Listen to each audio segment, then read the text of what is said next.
bem-vindos, bem-vindas a mais um vídeo aqui no canal. No vídeo de hoje nós vamos falar um pouquinho sobre o meu grande dia. Eu espero muito que vocês gostem do vídeo de hoje. Abri uma caixinha de perguntas lá no meu Instagram para vocês poderem mandar dúvidas, curiosidades, até porque vai ser um casamento um pouco fora do convencional e eu vou explicar tudo para vocês no vídeo de hoje. Um beijo e bora pro vídeo! A primeira coisa que vocês têm que saber sobre o meu casamento é que ele vai ser realizado em um restaurante, tanto a cerimônia quanto a recepção. E mais uma curiosidade é que eu optei por ser um casamento por adesão. Como assim? Simples, gente. Cada um receberá uma comanda e essa comanda ela terá um valor fixo. Não foi um valor que eu estipulei, mas sim um valor estipulado pelo restaurante conforme o cardápio que eu escolhi para ter no dia. As pessoas vão pagar esse determinado valor e vão poder se servir à vontade, né? Vão poder repetir quantas vezes quiser, comer até dizer chega, e também está incluso bebida. Não vai ter bebida alcoólica, isso foi uma coisa que nós optamos e também não tinha disponível no cardápio que a gente escolheu. Se a pessoa quiser pagar por fora, a gente também vai orientar as pessoas do restaurante para não liberar esse tipo de bebida, porque é um casamento cristão, né, gente? A gente não quer que tenha isso no nosso dia. Mas enfim, eu vou começar respondendo aqui as perguntas que vocês me mandaram lá no Instagram. E a primeira é como você colocará no convite que cada um pagará o seu. Eu não sei ainda a forma que eu vou dizer isso no convite, mas a maioria das pessoas que sabem já a data, o local, já estão cientes que cada um pagará o seu e até o momento ninguém criticou, pelo menos não na nossa frente. Mas eu pensei em colocar, sabe aqueles convites individuais? Ao invés de colocar eles para poder distribuir para outras pessoas, vai ser esse convitezinho individual explicando o valor, enfim. Só não sei ainda exatamente o textinho que eu vou colocar ali, mas vai ser algo bem explicado, bem explícito também, para que as pessoas não sejam pegas de surpresa e não ficar nenhuma situação chata.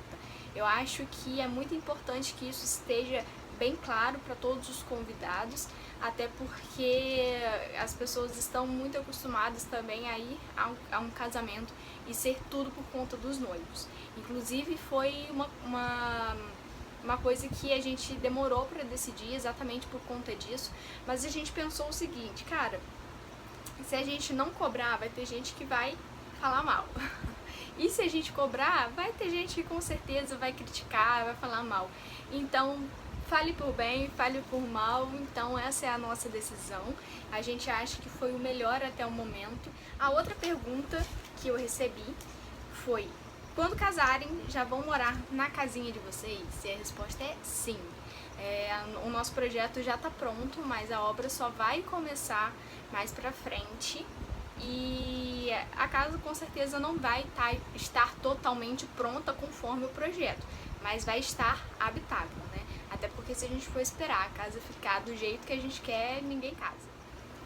Explica mais sobre o processo de fazer em um restaurante. Eu achei essa pergunta muito interessante porque não é algo tão comum. E eu sei que tem gente, principalmente na pandemia, que está tendo que se reinventar. A primeira coisa é você definir a quantidade de convidados e depois o local, né, o restaurante que você quer. Porque os restaurantes têm capacidade, igual o salão, né, gente? Não tem uma quantidade limitada. Então o primeiro passo é definir a quantidade de pessoas e depois é verificar um local que acomode a quantidade de pessoas que você vai querer convidar para o seu casamento.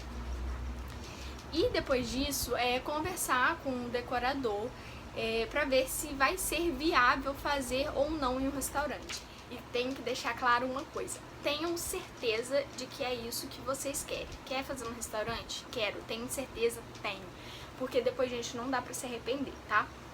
Quando a gente assina um contrato, pelo menos no meu caso, no restaurante, a gente fecha para uma determinada quantidade de pessoas.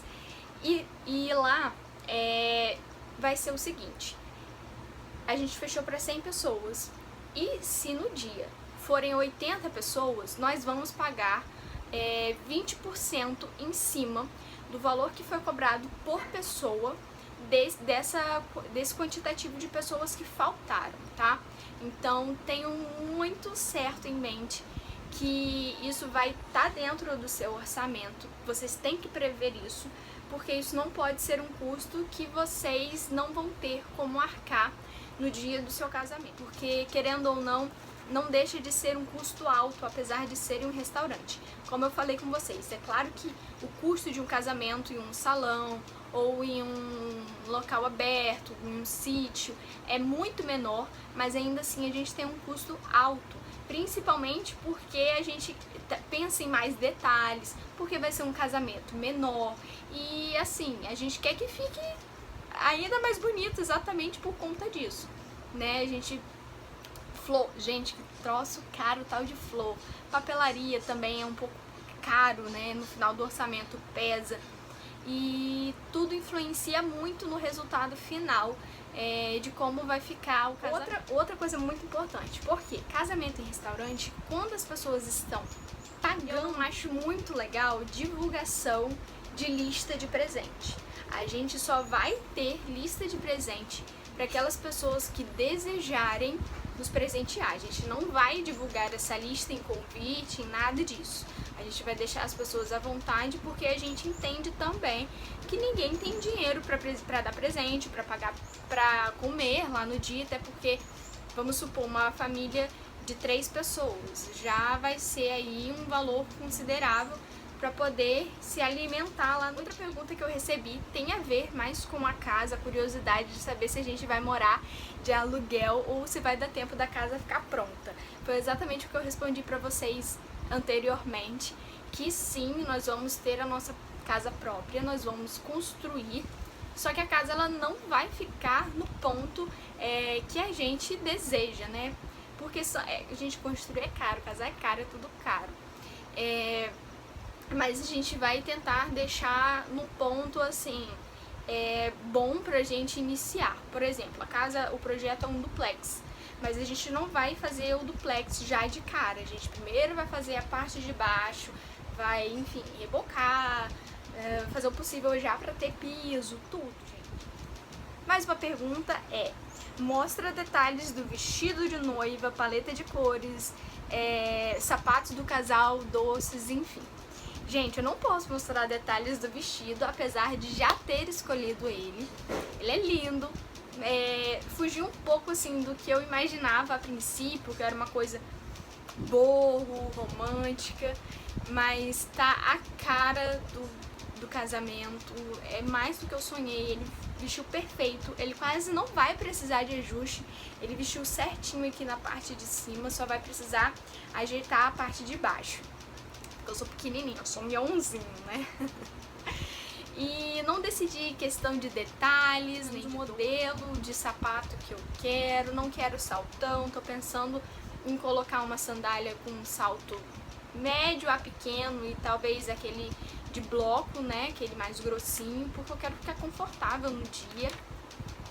E doces, gente, eu estou pensando seriamente em fazer os doces simples, porque quem não sabe, eu sou confeiteira, né, já fiz alguns cursos, então eu tô pensando nessa possibilidade, mas vamos ver. O meu maior medo é me comprometer com isso e acabar não conseguindo fazer, mas já fiz orçamentos, vou avaliar pra poder ver o que vai valer mais a pena aí, né, porque qualquer coisa que a gente possa fazer em casa já faz diferença no orçamento, então é uma possibilidade que eu estou pensando em realmente fazer. E aí os meus amigos vão ter que me ajudar, né?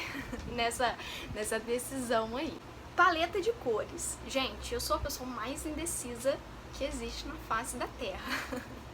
Porque eu ainda também não decidi de fato a paleta de cores. Eu tenho algumas opções em mente, cor pra madrinha. Tô ali meio dividida pra madrinha de verde oliva e azul Serenity, mas tô decidindo ainda. Agora a paleta de cor do casamento também tá uma coisa assim um pouco difícil de se decidir, né? mas eu vou definir isso quanto antes, eu preciso definir isso quanto antes para decidir o restante dos detalhes das coisas do casamento, né? Outra pergunta é, onde vai ser a lua de mel? Também é uma coisa que nós não decidimos de fato ainda, nós temos alguns lugares em mente e o que a gente sabe ao certo é que a gente quer ir para um lugar um pouquinho mais frio, com uma temperatura mais baixa. Eu queria muito ir para Gramado, mas a gente vai ver os nossos recursos financeiros, né?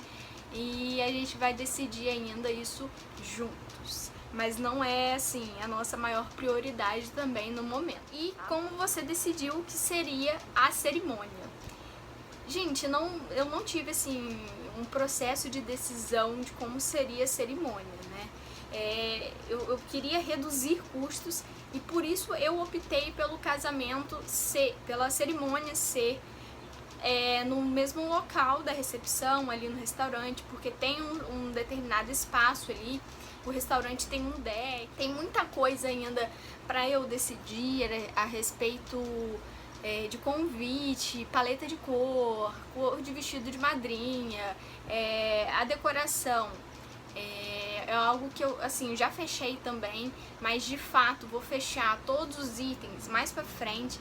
A gente tá em janeiro ainda, o casamento é só em novembro, então eu tenho um tempo legal ainda pra decidir esses detalhes. O vídeo de hoje é esse, gente. Eu espero muito que vocês tenham gostado, que tenha matado um pouquinho da curiosidade de vocês sobre o casamento, sobre o estilo de casamento. Mas se vocês tiverem mais alguma dúvida que eu não respondi aqui no vídeo, comenta aqui que eu vou responder vocês. Não se esquece de me seguir lá no Instagram pra gente continuar esse papo. Vocês me dão muitas ideias, a gente divide muita coisa legal, até porque a gente precisa dessa troca, né? Quem tá vivendo esse momento sabe como é difícil decidir as coisas e às vezes chega a ser estressante. E deixa seu like também, tá? Se inscreve no canal e um beijo. Até o próximo vídeo.